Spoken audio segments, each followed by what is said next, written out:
विधानसभा रे उठिला गंजाम चिकिटी मद मृत्यु मामला सरकार मदमुक्त ओडिशा स्लोगान को नहीं गर्जिला बीजेडी मद मृत्यु घटना रे आरडीसी स्तरीय तदंत दाबी करिछि बीजेडी सेपटे गृह रे जनजाति सुरक्षा दाबी करिछि कांग्रेस हट्टगोल पर गृह को 11:30 जाए मुलतवी घोषणा करा जायतिला। ए प्रसंग रे बीजेडी विधायक शारदा जेना और बीजेपी विधायक पूर्णचंद्र सेठी सह आलोचना करिसेंती आम प्रतिनिधि चिन्मय महापात्र।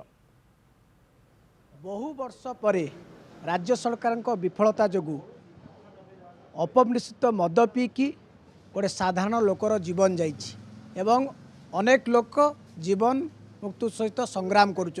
आउ नेकी विधानसभा हुलथुल होती एवं बिजु जनता दल यार दृढ़ प्रतिवाद करी भाव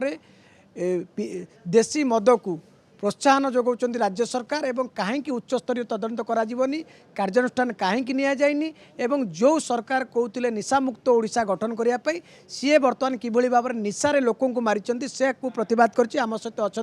शारदा जेना अच्छा बीजेडी वरिष्ठ विधायक अच्छा शारदा जो कथा आप आज हाउस उठेले जे जो भाया भाव में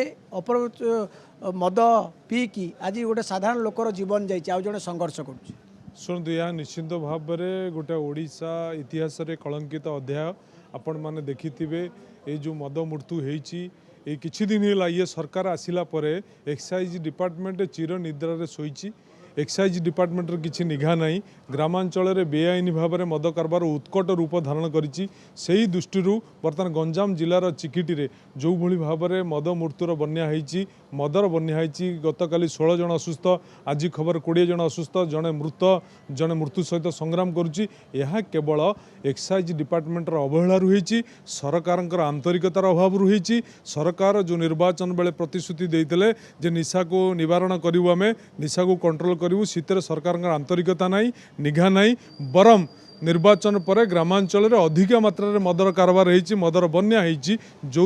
आज अवस्था सृष्टि होती तेणु आम यार दृढ़ प्रतिवाद करने सहित उच्च स्तरीय तदंत दाबी करने सहित मृतकों को क्षतिपूरण दवा सहित ए कलंकित अध्याय जो मैंने दोषी से विरुद्ध में दृढ़ कार्यानुष्ठान दाबी करुँ। देखिए जे आरडीसी तदंत आपण मैंने दाबी कर सहित आप देखिए 2006 2012 पर तो एमती अपमिश्रित मद पीकी केवे मर ना गोटे हटचमर सृष्टि होती जो सरकार जो प्रतिश्रुति गोटे देते निर्वाचन के शासन को आसला पर ये प्रतिश्रुति भूली गले लोक बर्तमान निशा मान जो देशी अपमिश्रित मद दौरान गोटे प्रोत्साहन दौरान कि निशा कारबार को शुणु ये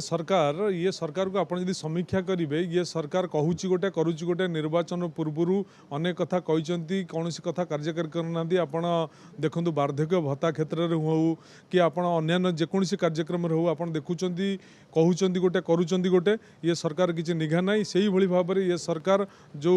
मद को नियंत्रण करने प्रतिश्रुति देता मद को निवारण करने को प्रतिश्रुति देता ये सरकार वर्तमान मद्य बन्या ग्रामांचल सृष्टि होती जो ये परिणाम घटी ये सरकार जहाँ कहे ता करे ना आंकर लोकंर मंगल करने को आंतरिकता ना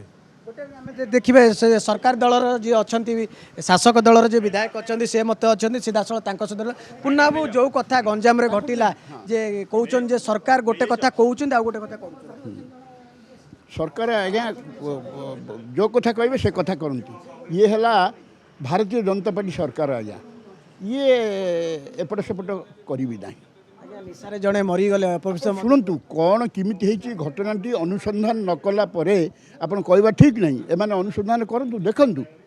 आज जो विधानसभा बंद कले जड़े कौच निशा निवारण जड़े कौच एनक्वारी आउ जड़े कौच आज्ञा आदिवासी मारण नीति ये कौन से सिद्धांत करमती हेले आमर विधानसभा को चलई देवेनि आपन तो गंजाम खलिकोट आप देखिए जो देशी मद पीकी जड़े मले 20 जन असुस्थ हो गले सरकार एमती चुप बसबे नहीं केबे नुह से कहली सरकार निश्चय भाव इन्वेस्टिगेशन करेंगे कला उचित पदक्षेप ने विरोधी कहते आरडीसी तदंत हो आपड़ निजे कहते निर्वाचन में ओडिशा निशा मुक्त करेंगे कि तो निशारे लोक मारदे नहीं आज्ञा ये आपंकर जोटा कहते शुणु आपणकर को परिस्थिति कौन ताकू न देखला परे ये कहवा ठीक नहीं कथा देखा तो सरकार देखिए निश्चय देखिए सरकार निश्चय देखिए एवं ताकू जहाँ उचित पदक्षेप निश्चय आप जेहेतु शासक दल अच्छा घंट घोड़ा चाहते कि शासक दल अच्छा घंट घोड़ा ना ना ना आज्ञा शुणु मुझे आज बहुत खुशी ଭାରତୀୟ ଜନତା ପାର୍ଟିରେ ଅଛି ଏବଂ ବହୁତ ଖୁସି ଆଜ୍ଞା। ସେ କହୁଛନ୍ତି ଯେ ଆପଣ ଶାସକ ଦଳରେ ଅଛନ୍ତି ଘଟଣା ଚାପି ନାଇଁ ନାଇଁ ନାଇଁ କେବେ ନୁହଁ ଏ ବିଲକୁଲ ଅସତ୍ୟ ବୁଝିଲେ। କହିବାକୁ ଗଲେ ଭାରତୀୟ ଜନତା ପାର୍ଟି କୌଣସି ଜିନିଷ ଘୋଡ଼ାଇବାକୁ ଚାହେଁନି, ସବୁ ଟ୍ରାନ୍ସପେରେଣ୍ଟ ୱେରେ କରିବାକୁ ଚାହେଁ। ଶୁଣୁଥିଲେ ଯାହା କହୁଥିଲେ ପୂର୍ଣ୍ଣ ସେଠୀ ଯେ ସରକାର ସବୁବେଳେ ତତ୍ପର ଅଛନ୍ତି ଏବଂ କ'ଣ ପାଇଁ ଏ ଘଟଣା ଘଟିଛି ତାର ତଦନ୍ତ କରାଯିବ, କିନ୍ତୁ ବିରୋଧୀଙ୍କ କଥା କହିବାକୁ ଅଛି ଯେଉଁ ସରକାର କହିଥିଲେ ନିଶାମୁକ୍ତ ଓଡ଼ିଶା ଗଠନ କରିବା, ନିଶାରେ ଆଜି ଲୋକଙ୍କୁ ମାରିଛନ୍ତି। କ୍ୟାମେରା ପର୍ସନ ସରୋଜ ମଲ୍ଲିକଙ୍କ ସହ ଚିନ୍ମୟ ମହାପାତ୍ର, ନନ୍ଦିଘୋଷ ଟିଭି।